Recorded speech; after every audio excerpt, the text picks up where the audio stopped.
menor que você. Você pode pegar um morcego assim na mão, vai, meu filho, faz alguma coisa. Faz nada. Com medo do morcego. Comigo foi diferente, foi um besouro que entrou dentro de casa, ele deu uma cabeçada em mim. Eu acho que ele estava certo, né? Foi só abrir um negócio e... Então, o que eu falo para o senhor?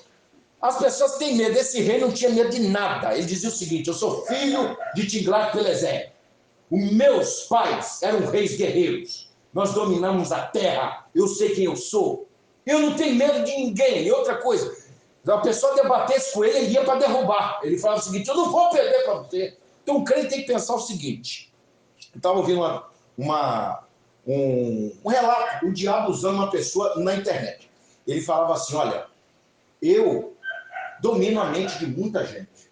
Olha o seguinte, se vocês soubessem quem vocês são, era eu que deveria ter medo de vocês. Porque vocês estão do lado de um que é muito mais forte que eu. Então a pessoa, quando ele tem Deus na vida, o diabo fica debaixo do pé dele. Você tem ideia, gente? A igreja primitiva era tão diferente das igrejas de hoje, pastor. Uma vez falaram o seguinte, que se um pregador falando na internet, que se tirar o diabo das igrejas, muito pastor perde o emprego, e perde. O senhor vai ver o apóstolo Paulo, pastor, um homem que nas doutrinas dele quase não aparece nada do diabo. Agora você vê o pastor pregando, fogo no diabo da cabeça. Eu conheci um, de tanto ele pregar sobre o diabo e falar sobre o diabo, ele desviou. Presbítero Laurino. A vida dele era cantar sobre o diabo. O senhor está enlouquecendo, os vizinhos dele tinham ódio dele. A vida dele era chamar pelo diabo e falar não sei o que é do diabo. Tinha um irmão que ele costumava guardar uns bonequinhos assim. Era o irmão Moacir. Você sabe que ele era meio sensível demais, né? Então ele falava, isso é coisa de bicha, isso é coisa do diabo, eu estou vendo o diabo. Tem pessoa que viu o diabo em tudo. Se entra uma mulher pintada, às vezes a mulher é só vaidosa, gente. Tem diabo dentro da igreja. Você quer ver diabo?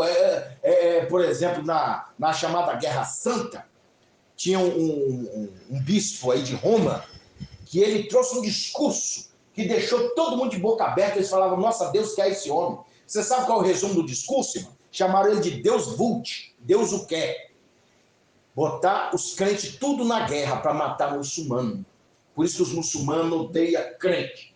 Então, um homem usando a Bíblia, botando irmão contra irmão e se dizendo homem de Deus.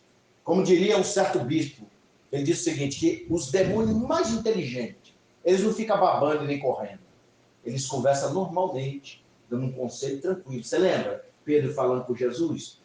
Tem misericórdia de você mesmo, rapaz. Não morre por ninguém, não. Você é muito bom para morrer por gente ruim. E é o diabo que está falando. Então, gente, vamos nos pôr de pé em nome de Jesus? Pessoas como Sargon II não têm o Espírito de Deus.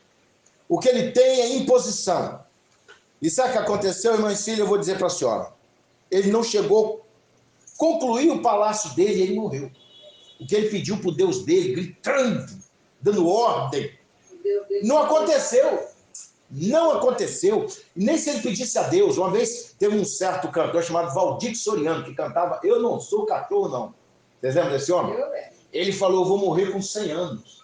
E muito antes disso, ele desceu a cova. Nós temos que entender, gente, que o dono da vida e da morte é Deus. Então, se Deus quiser que a gente morre agora, vou morrer agora. Se Deus quiser que a senhora viva até a volta de Jesus, eles podem tentar o que for. Não vai dar certo. Então, gente, o que nós temos que fazer? Andando na contramão desse rei. Confiar em Deus. Trabalhar sim, mas não viver por materialismo. Porque Deus, ele, quando olha para cada pessoa, é igual a senhora, mas se a senhora olha para esse copo, a senhora não vai pensar em usar ele como marreta, porque ele não é duro. A senhora, quando olhar para aquele ventilador, não vai pensar numa furadeira, só vai pensar em se refrescar. Então, cada pessoa, Deus vê com uma determinada utilidade, inclusive os demônios. Por isso que Deus não destrói eles agora. Quando você abre Apocalipse 20, vocês vão ver que Satanás ele tinha uma necessidade ainda de não ser jogado no lago de fogo. Deus condenou o falso profeta, o anticristo, mas Satanás ainda precisará vir à terra para tentar as nações de Gog e Magog. Então, gente, se até o diabo tem a sua utilidade diante de Deus, então nós temos. Agora é o seguinte, Para o que nós servimos? Esses bancos servem para a gente sentar. O remédio serve para curar nossa ferida. Será que nós somos um remédio, pastor, na vida de alguém? Ou nós somos um veneno?